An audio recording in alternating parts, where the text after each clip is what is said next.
evening, everyone. This is Mayor Cyril Jefferson convening the High Point City Council for our regular City Council meeting. Here with me on the dais is every member of council as well as our city manager. At this time, we'll ask everyone to please join us for a moment of silence and pledge of allegiance.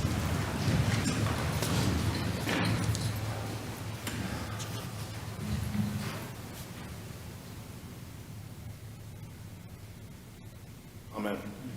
Pledge allegiance to the flag of the United States of America and to the republic for which it stands, one nation, under God, indivisible, with liberty and justice for all. The first item for discussion would be to adopt our agenda, but before we adopt, I want to ask if there's any items that council member wants removed from consent. Mr. Mayor, I'd like item 2024-100 to be removed consent agenda. 2024-100? Yes. Okay. So 2024-100, consideration of contract with Alta Planning Plus Design Incorporated. We will move that from consent and put that into general for discussion. Are there any other items that council members would like to have moved to general? If not, then I'll go ahead and make a motion to adopt our agenda with item 2024-100 being moved from consent to general, but everything else being as is. Is there a second to that motion? Second, thank you. Second made by Mayor Pro Tem Holmes. Any discussion on the motion to adopt our agenda? All those in favor, please signify by saying aye. Aye. Any against? The ayes have it, and we have our agenda for the evening. Gotcha.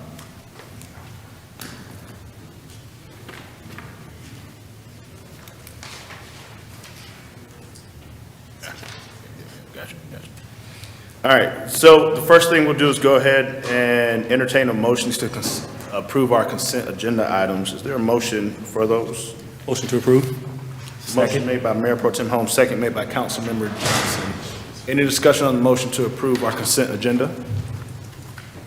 All those in favor, please signify by saying aye. Aye. Any against? The ayes have it, and those items pass. Next item, we'll go ahead and take care of the first general business item, which is actually the item we pulled from consent. This is going to be the item, consideration of a contract with Alta Planning and Design Incorporated. I'm going to recognize Robbie Stone, Director of our Public Service Department. Mr. Stone, how are you doing today? Fine, thank you. How are you? Great. Do you mind just giving us a high-level, brief overview of what this item is? Yes, sir. And then if any council members have any questions on it, we can go into it. Yes, sir. Mayor and Council, thank you for having me here. So this item is to enter into a contract with Alta Planning and Design to provide services necessary for the preparation of a complete design following the engineering report and environmental information document that Alta provided to us previously.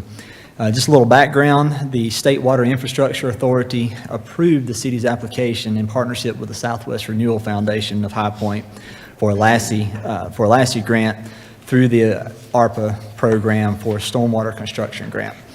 The project proposes to design and install a new green stormwater infrastructure system along a 3/4 mile stretch of Green Drive that arcs along the southwest side of the downtown near the headwaters of near the headwaters and the drainage area into the Richland Creek watershed area. This project is going to potentially capture about 300,000 square feet of stormwater runoff. And some of that capturing of that is going to be improved through improved water quality and water quantity through a series of tree trenches along this project corridor that we've just mentioned here.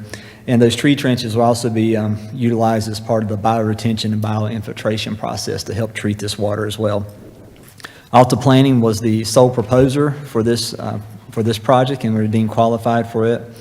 The there are some hard deadlines and timelines for this project. The main one that our target will be aiming for is the final project must be fully constructed and delivered by the end of December of 2026. We have had some discussions that an addenda will be added on into the process to evaluate the two-way conversion of Green Drive. But this right here is just focusing on the grant funding for this stormwater project. Their budget impacts, the project is supported by a federal grant in the amount of $5 million. So there are no local budget impacts. The costs associated with the design services are not to exceed amount of $1 million. So we bring this to you this evening, requesting that the Public Service Department is recommending and requesting that council approve this item for Alta Planning and Design for the complete design services in a not-to-exceed amount of $1 million. Mr. Stone, thank you so much for that presentation. Any members of council who have any questions or any comments regarding this agenda item? I do. Yes. The reason I brought this out of consent agenda, because I think this is a really innovative thing that's happening in our city, and I want to kind of elevate it for the general public. So can you talk a little bit about how this is different than typical stormwater kind of improvements? Yes, sir. So traditional stormwater on a normal street area, we're capturing that water within the gutter, is then going through a stormwater grate or inlet into a pipe system and then discharged somewhere into a ditch or a creek or nearby water body. This system will basically, it'll still capture it along the street, but it's going to direct that water into what's being termed here is like a bioretention, biofiltration area. So it'll be more of a decorative kind of a grass, natural area on the side of the road. There'll be some tree in there as well. And so the idea is so that stormwater infiltrates into that soil, and then the plants and the trees help to uptake that water and help to filter out any of the potential pollutants that may be within that water, but also help control some of the excess water that may have contributed to flooding in the past. Okay, great. So this is the design phase, right? And so the actually doing of the things, it's like 15 months. Are you confident that that can be accomplished in 15 months? Yes, sir. So we've talked to Alta Planning, and they're very well aware of these deadlines that we have to meet, and they feel very confident that we can meet those deadlines, and we can progress this on and meet those deadlines so that we do not default on any funding. All right, thank you. I'm excited to see this project Yes, sir. come to fruition, for sure. Thank you. And any other questions or comments from I'll council? make a comment. So thank you, Councilmember Harmon, for bringing that up. But now that he did, I'd like to just go ahead and say, I'm definitely all for this project. I'm very excited about it. And making Green Street green again is kind of what the motto is. And if we're able to also complete it as a complete Green Street, and Fred, listen to this, it'll make us have the first complete Green Street in the state of North Carolina. So that is really cool. So thank you. No. Any other comments or questions from council about this item? I will say briefly how much I appreciate this project as well. I also want to highlight, whenever we work with community partners on projects like this, I think it's important. And so I'd be remiss to not acknowledge Southwest Renewal Foundation and the work that they've done in Ward 3, which is Councilwoman Peters' ward, to continue to help us push the southwest side of our city forward, especially in Southside High Point, 27260 zip code. So we're always excited whenever we can see movement on critical projects like that. Is there a motion to approve this item? So moved. Second. There's a motion made by Councilman Peters, seconded by Councilman Andrew. Any discussion on the motion? Hearing none, all those in favor, please signify by saying aye. Aye. Any against? The ayes have it, and that motion passes. Mr. Stone, thank you so much. The next item for consideration is our first item in the regular list in terms of general business for this evening, and these are a number of city-sponsored special events. I see that we have our Assistant City Manager, Eric Olmedo, who's with us to give us some comments on that. And then after that, we've got an exercise of things we need to do to ensure we can get this done the right way. Yes, sir. Mr. Olmedo. Thank you, Mr. Mayor, City Council. The item before you today is the consideration of a list of city-sponsored special events. Little history, back in 2018, we started this process annually. The intent was for the City Council to consider these events at one time of the year. As you know, as council people and as staff, we get requests all the time to please sponsor our special event. And as you know, that it can be a burden on our staff and on our resources. So the intent back in 2018 was to do this all at once. And so that gives our staff, particularly police, fire, sanitation, public services, the opportunity to really plan plan for their staffs to be involved with those events, and it gives us a roadmap for the entire year. This item did come before the Prosperity, Livability, and Safety Committee back on February 8th, and we spoke about it again on March 7th. We have a list of 25 events that that staff is recommending to be city-sponsored. There are 3 new events this year that were brought forward by Visit High Point, and that is a low-key car show fundraiser, the R&B Session Picnic, and the International Food Festival. And as you mentioned, Mayor, there are a couple of these events that the sponsoring agent organizations are members of council are on the board, so we would need to vote on those separately. I'd be happy Absolutely. to answer any questions. Yeah, I actually have a few questions before we sort of jump into the discussion on it. In terms of some of our sponsoring of events, such as the MLK Parade, I know the city's involved, but the permit filer with that, if I'm not mistaken, is Carl Chavis YMCA. So would the contract be with Carl Chavis YMCA on this one? Well, and that's the permit is in essence the contract. There's not a separate contract. Okay. So I do believe it would be a reasonable ruling to say that that permit is the contract and is put forth by that organization. In that case, we're going to go ahead and pull that one when we pull the Juneteenth Festival as well, just to avoid that. In Furniture Market, same thing, same question, Market Authority. So same thing, we'll go ahead and also pull Furniture Market from that list as well, just to avoid that. So just for the record, because I like to ensure our folks understand, a couple of years ago, North Carolina legislature approved a piece of legislation that basically said elected officials across the state, if you are part of a governing board that's entering into some kind of contract or arrangement, money changing hands with some nonprofit entity, and if, as that elected official, you are also on the board of said nonprofit entity, then you cannot be involved in any action taken, any deliberations, any discussions for either of those entities. And so while it's not your traditional conflict of interest in terms of money exchanging hands, there is a sort of conflict of interest in that you're a dutiful officer of both entities, and so they like for you not to be involved in those. And so as civically minded folks, when people ask us to serve on boards, we love to serve and we love to help. So that means we serve on a number of boards throughout our communities, but it means when the city supports those things, we have to recuse ourselves from a number of those. So we just want to make sure everyone's clear on what the next steps of procedure are going to be. So the first item is to, I've informed the council that I would like to recuse myself in terms of events for the Carl Chavis YMCA Juneteenth Festival, the MLK Parade, and the Furniture Market. And I believe that Dr. Councilman Harmon has a couple that he's going to ask for recusal Yes, I from. need to be recused from the Coltrane Festival and the Unity Festival. Okay. With that, I'll pass it over to our Sure, but I need mayor. to come off the Furniture Market one. Yes, yes. I think when we looked into it, you were a non-voting member. Okay. Is that right? Good, I thought so too. Thank you. Okay. And then Eric, I have a question. I'm looking at the sheet. Were the changes that Dana submitted about the R&B to a 2-day possibility, is that in there? That's not reflected in the agenda item, but since if that was voted on as if the council voted to approve that, that would be, Then we can consider that. I think there is some ambiguity if that truly would be a 2-day event, Okay. but if it's approved by council, then that would be. Okay.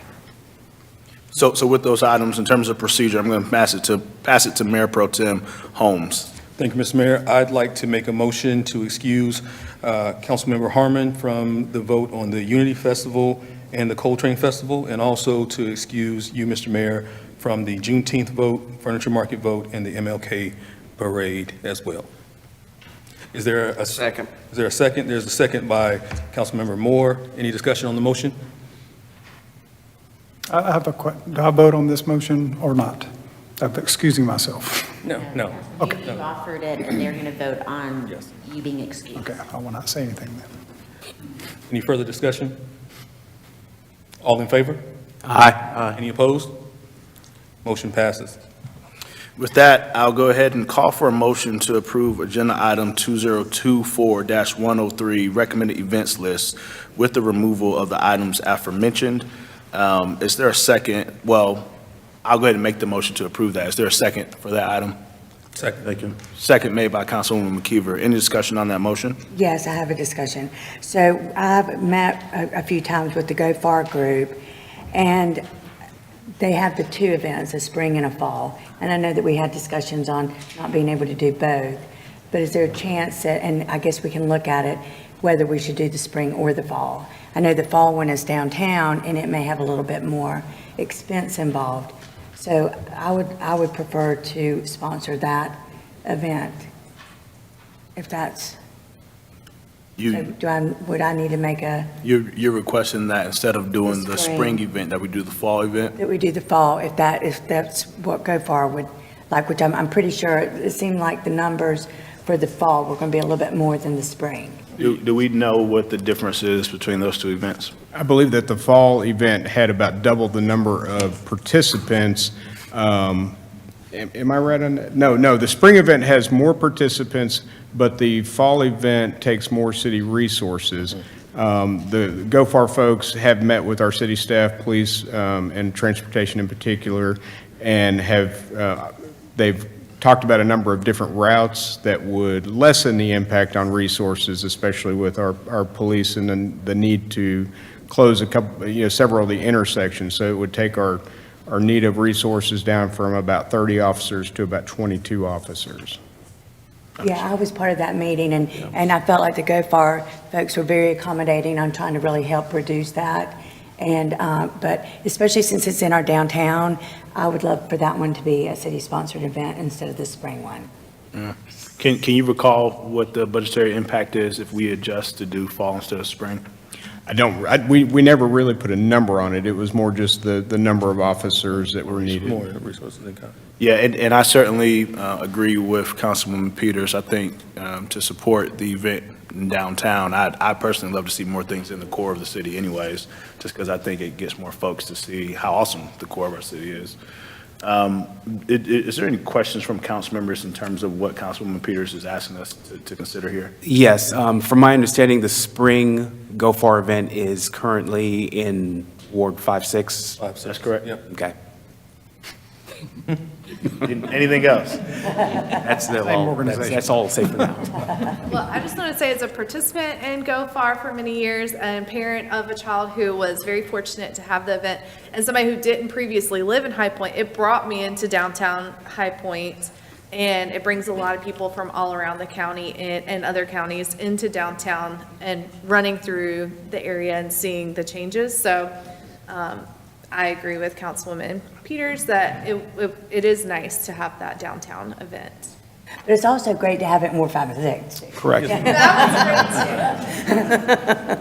Well, does that item need to be moved with a substitute motion for further consideration for the importance of what you're trying to do here? Or is the wording, Madam Attorney, in this, can we pick or choose within inside of this item that we're going to do one or the other, or both? Well, I think the motion that the mayor has made is to approve the recommendation as presented by staff. Was that your original motion? It is, but if we want to make a substitute motion to approve, but just Go Far for fall, I mean, I think So it would be approving as recommended by staff with the change to Go Far for it to be the fall instead of the spring. So if someone council I'll make a substitute motion to approve the events, except for the Go Far, to change that from spring to fall. Right, and it still includes the removal of Coltrane Festival, Unity Festival, MLK, Juneteenth, and Furniture Market. That's your motion, right? Yes. Is there a second on that? Second. Second by Councilman Johnson. Any discussion on the substitute motion? I just have one question. When we set our list of city-sponsored events, do we set an allocation with a cap on it? Is it a certain percentage of our general fund budget? What's Well, our if you guidance? recall, Mayor, it's not there is not a Not a number. monetary benefit, it's in-kind services only. Right. So each event has a different staff necessity, resources of staff and equipment. Yeah, my question is probably trying to figure out how do we identify what our constraints are on that? So that way it gives us guidance going forward on how many events we choose to do. Understand. Mr. Mayor, this is Tasha Logan Ford, City Manager speaking. When staff looks at these events and we try to estimate the number of officers that would be needed, it is tied to our public safety officers. We're talking about fire and police. We're also looking at our transportation staff that would be needed to support these events. And based on the list that we have, usually we like to see this list around 20 or so events. That's based on the number of staff. And it also includes our recreation staff, sanitation staff that have to go through and clean up once the events are done. I will say that we are pushing our limits with where we are now with these 25 events that are there. But we also realize that with the new events that we had that were coming online with Visit High Point, that are focused on the core of the city, which is where council wants to concentrate their energies, that we included those. But I'll be perfectly honest, the 25 is hard for us to manage and execute well.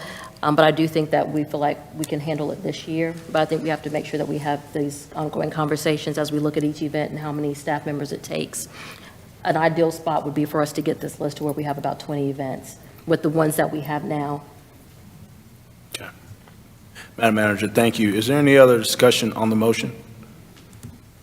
Hearing none, I'll call for the vote. All those in favor, please signify by saying aye. Aye. Any against? Against. There's 8 in favor and 1 against, if I'm understanding the record correctly. And in that case, the motion passes. Next, I'll call for a motion to approve the John Coltrane Festival and the Washington Street Unity Festival as a city-sponsored event. Is there a second on that motion? Or I'll make the motion. Second made by Mayor Pro Tem, sorry. Any discussion on the motion? All those in favor, please signify by saying aye. Aye. Any against? The ayes have it, and that motion passes. I'll pass it to Mayor Pro Tem Holmes. Thank you, Mr. Mayor. I'd like to make a motion to call for to approve the Carl Chavis YMCA Juneteenth Festival as a city-sponsored event, Okay. and MLK Parade, and the Furniture Market as city-sponsored events. Second. There's a motion and a second. Any discussion on the motion? Hearing none. All in favor? Aye. Any opposed? That motion passes. Thank you. Thank you all so much for bearing with us. We're going to transition to general business agenda item 2024-105, consideration of a resolution issuing general obligation streets and sidewalk bond services 2024. To give us more information and present on this item, we have Bobby Fitzjohn, Director of Finance and Chief Finance Officer for the City of High Point. Thank you, Mr. Mayor, members of the City Council. This is my final item, I promise, on the issuance of the 2024 General Obligation Street and Sidewalk Bonds. This final resolution will allow staff to go forward with issuing those bonds. If you'll recall from my first presentation, staff and our financial advisors issued a RFP to a couple hundred of our banking friends, received 10 responses, and we narrowed down to the proposal from TD Bank. So that's, the terms of that deal are incorporated into the resolution. I want to highlight that after 1 year, we can refund this bond at a lower rate if rates were to shift downward. There will also, as you heard today, be an opportunity to potentially issue a refunding bond in 2026 as we issue a larger bond package for some other projects that are going on. Overall, I do want to remind you all this still has to have LGC approval. However, staff has given preliminary approval of this deal. Thank you, Mr. Fitzjohn. Any questions for staff regarding this item? Hearing none, I'll entertain a motion. So moved. Motion made by Mayor Pro Tem and seconded by Councilwoman. Mr. Mayor, will you read the title of the resolution into the record, please, for me? Thank you so much. Thank you. At this time, I will introduce a resolution of the City Council of the City of High Point, North Carolina, providing for the issuance of not to exceed $5,425,000 General Obligation Streets and Sidewalk Bond Series 2024.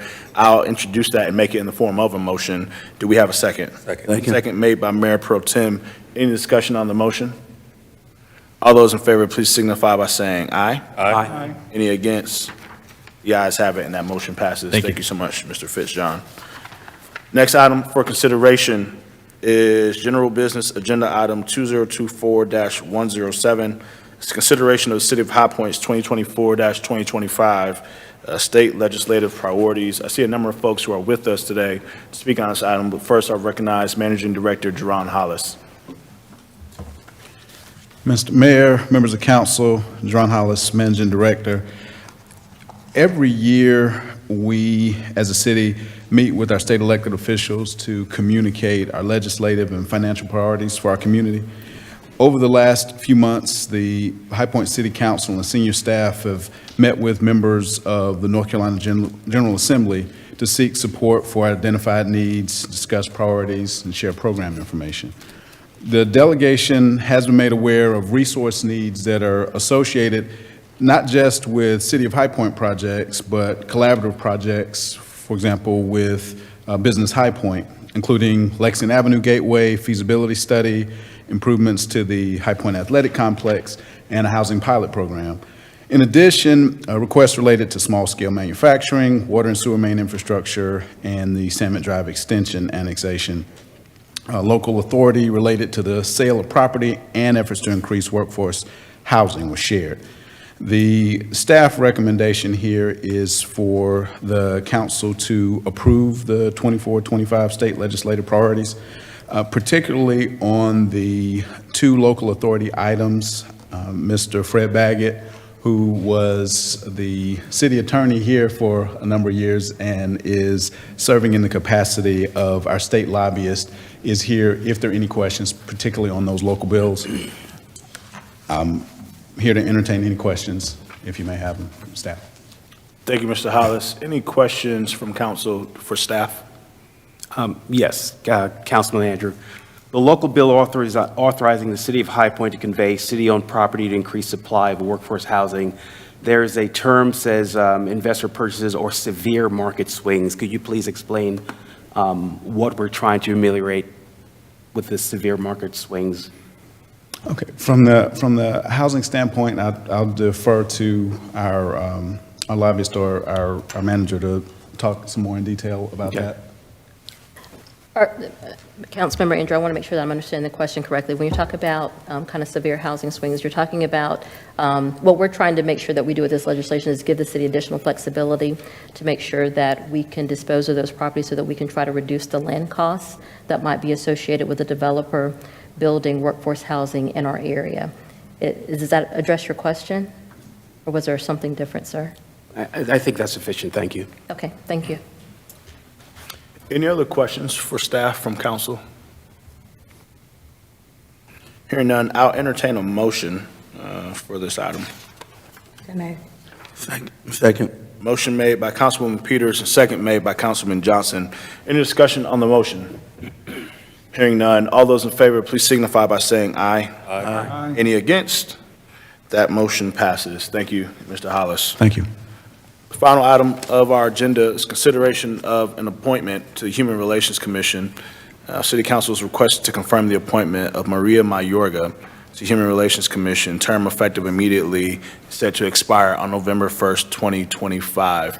I'll go ahead and make the motion to approve this appointment. Is there a second? Second.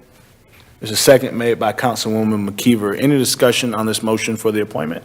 So I'm assuming you don't have to be a resident of High Point to be on the Human Relations Commission, or does she actually live in High Point and the post office says she lives in Jamestown? To my knowledge, she lives in High Point. Okay, so she just has a Jamestown address because the post office is doing their post office thing. Yeah, I believe that's the case, but we can certainly. Like Mr. Orms has the Greensboro address, but he lives in High Point, as an example. Okay. Yeah, no, we can certainly double check, but to my knowledge, she lives in High Point. Okay, great. I think she lives in Ward 5. I think if you Yeah, so I was gonna vote say- in High Point elections, then Okay, great. Councilman Harmon, there are several in Ward 6. There's Greensboro, Jamestown, Colfax. Yeah, we got some friends who live in Certainly. Jamestown, but they're High Point. So technically, you can live in High Point and have another municipality. Right, okay, just to make sure. Any other discussion on the motion? Hearing none, all those in favor, please signify by saying aye. Aye. Any against? Hearing none, that motion passes, and the appointment for Maria Mayorga is effective immediately. At this time, I'll entertain if there's any announcements or comments to be made from the dais before we adjourn today.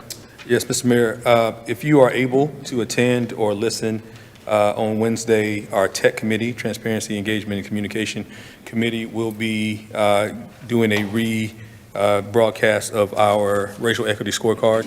We launched that earlier this year. If you were not able to attend that meeting, we'll have Dr. Seals here, who will also recap the scorecard. So please turn in 9 o'clock here at City Hall, and it can be also found online as well. Thank you. Any other comments or announcements from the dais? I'll go ahead and make a very quick announcement. You may have heard or may not have heard, but in the wee hours of yesterday, there was a team in Matthews, North Carolina, that did face the Carolina Core FC Foxes. And bear with me, my friends, because I'm really excited. Because we had our very, very, very first game of the year, and Carolina Core FC came home with a win. So I just want to shout them out. That's their very first game ever in the history of the team. And so we started off on a good foot. Now we just got to go undefeated for the entire season. So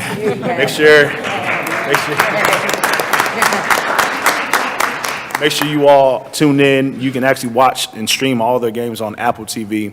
I was asking some folks that said it came in pretty clearly. Some folks were at the food hall and other places, and they said they could see the game pretty clearly. So tune in. Their first home game is June 1st. Rockers have their first home game, if I'm not mistaken, on April 30th, if I'm not mistaken. I've got to do a first pitch and then a first kick. So I don't know which one I'm more embarrassed about, but feel free to come to both of those because those are going to be really, really good games. Any other comments, announcements from the dais? Hearing none, I entertain a motion to adjourn. So moved. Second. Motion made by Mayor Pro Tem Holmes, second made by Councilwoman Peters. Any discussion on the motion to adjourn? Hearing none, all those in favor, please signify by saying aye. Aye. Any against? That motion passes and we are adjourned.